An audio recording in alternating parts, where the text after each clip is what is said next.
Have it. Clause 6, Lord Eatwell, Amendment 7.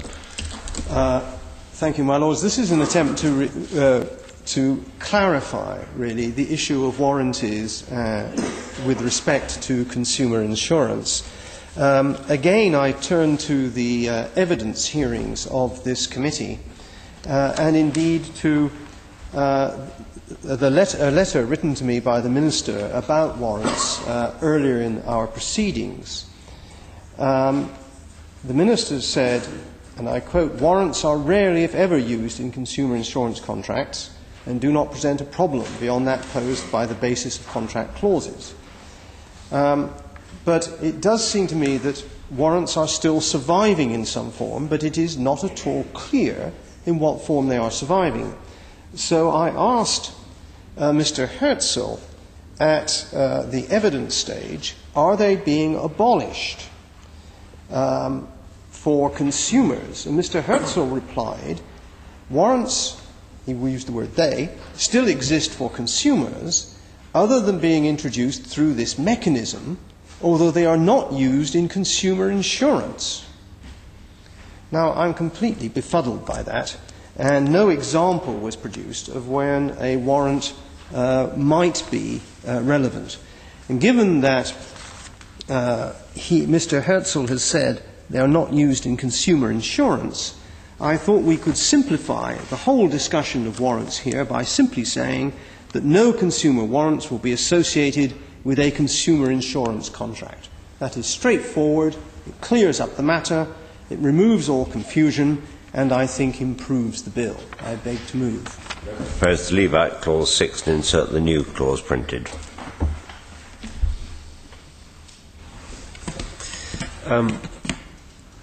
My Lords, I'm grateful to the Noble Lord Eatwell for again drawing attention to what is an important issue, the issue of warranties in insurance contracts.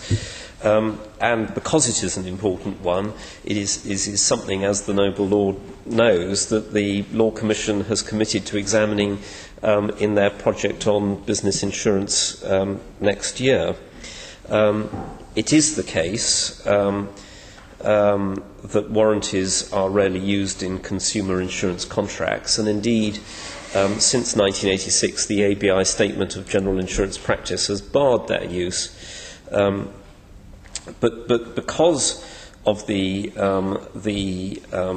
ongoing work that is going on to look at this area of insurance law, I do not believe that it would be appropriate at this stage to impose a wholesale ban on their use, because it is not something that has properly been bottomed out in the proper way by a law commission.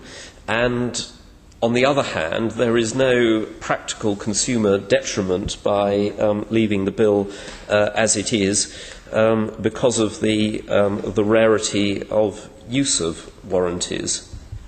Other than on basis of the contract clauses, which are abolished by the existing wording of Clause 6, warranties in their strict sense are rarely, if ever, used. The one area, the basis of contract clauses, has been specifically addressed in Clause 6, but otherwise there is no identified problem. Law Commissions conducted a survey of 50 FOS consumer cases specifically concerned with policy terms and didn't find any consumer policies which used warranties in their strict sense. And many insurers confirmed this position in their responses to their Law Commission's consultation. In the absence of a widespread or specific consumer problem, it was considered unnecessary for this, again, I remind the committee, short, targeted and universally supported bill to go beyond its current scope on warranties. And I know the Noble Lord's response, and it's a perfectly logical argument, well, if they're not used, let's just get rid of them now. But I would say that because warranties are, though widely used in business insurance contracts, and they do need further consideration in that context. The the position under the Marine Insurance Act 1906 sets out very clearly the serious consequences of breaching a warranty, and it provides only a very broad definition of what a warranty actually is. So there are some issues here hanging around that do need to be very carefully looked at, and that is what the Law Commissions are addressing, and they are considering the use of warranties for both business and consumers more generally in their wider project on business insurance. And my understanding is that the Law Commissions intend to release a consultation paper considering warranties applying to business and consumers next year.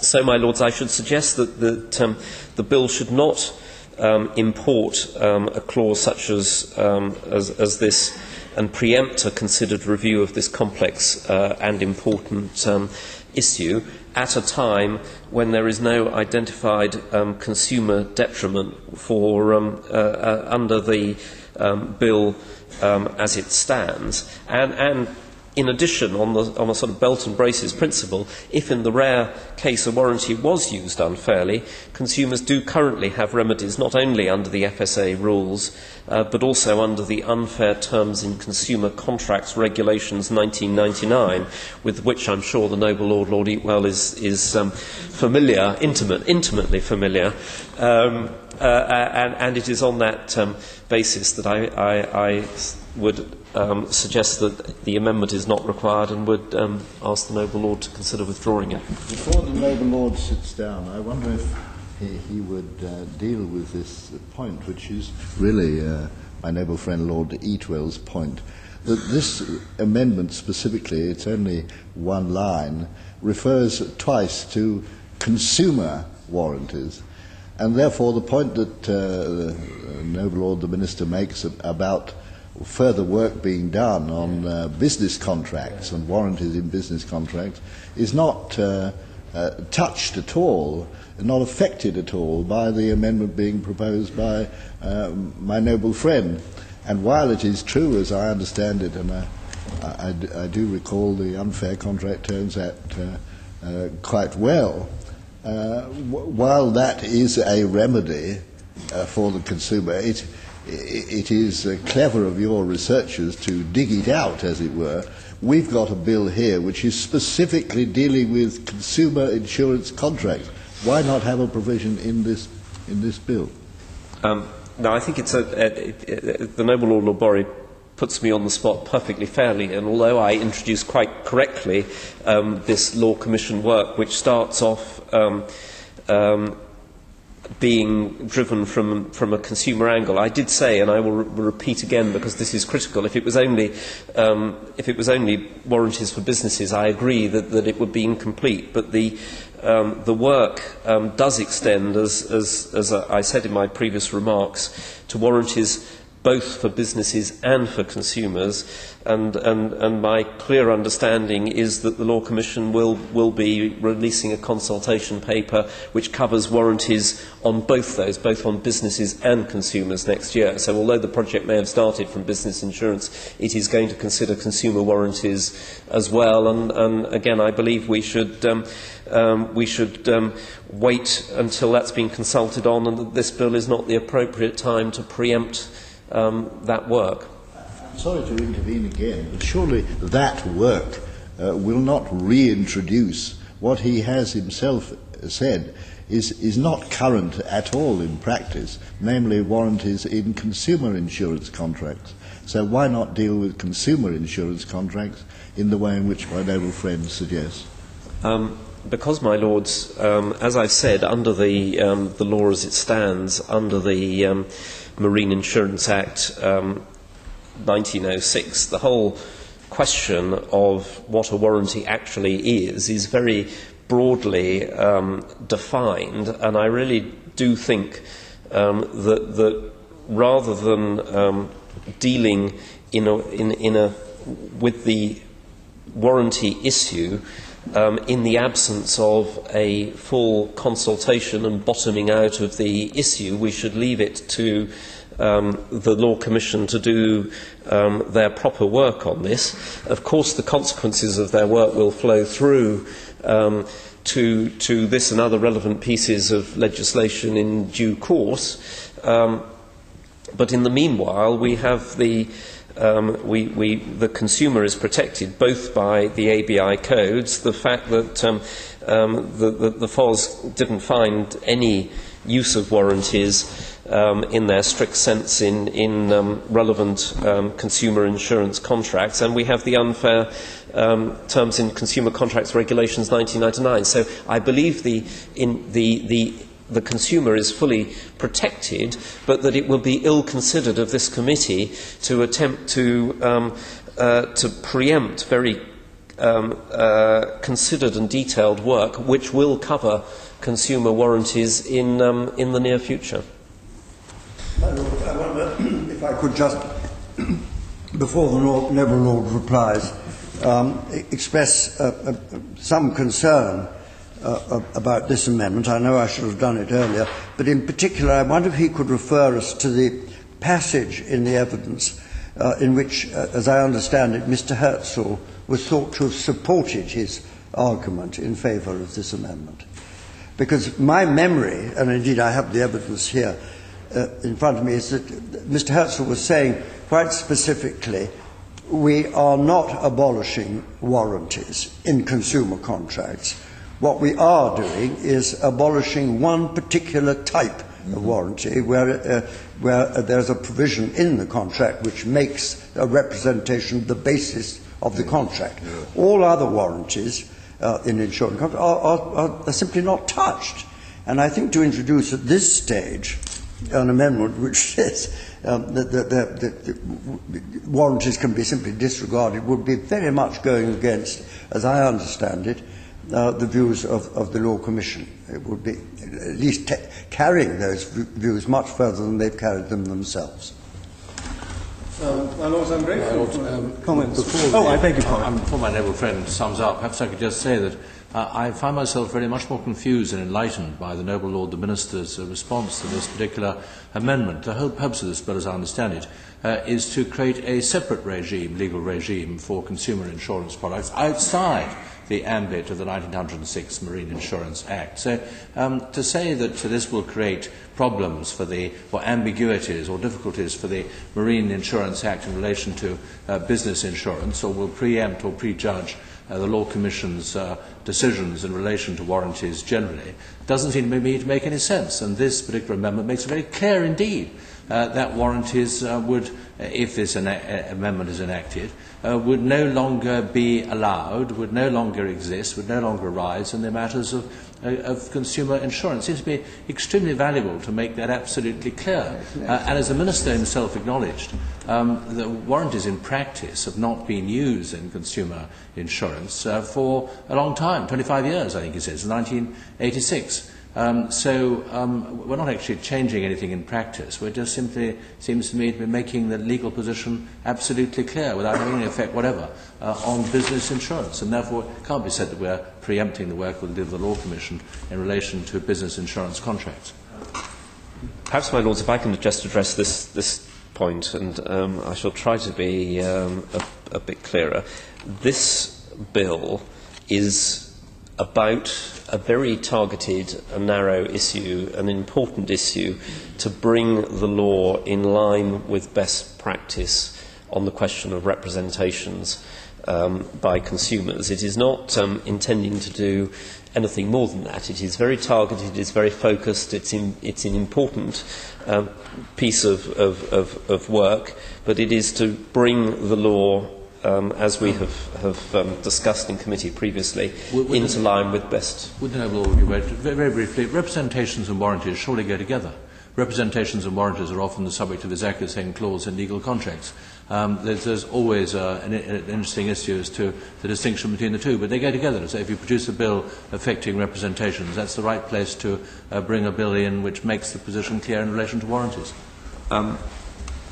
My Lords, it's the view of the Law Commission of the industry, of consumer groups, and particularly of the government, that it is appropriate and to bring this bill in to sort out this lack of clarity in the law on representations.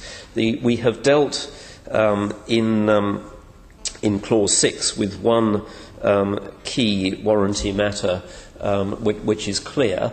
Other warranty matters go much wider than this, far wider than this bill, and it's appropriate for the Law Commission to run its appropriate course in looking at that. As I've explained, they will come forward with a consultation dealing with consumer warranties next year, but in the meanwhile, as I've attempted to explain, the fact is that there is negligible, if any, risk of any consumer detriment from leaving the bill in its present form. But maybe at that point, before we get diverted into other parts of the jungle, I should leave the noble Lord Eatwell to answer the noble and learned Lord's question.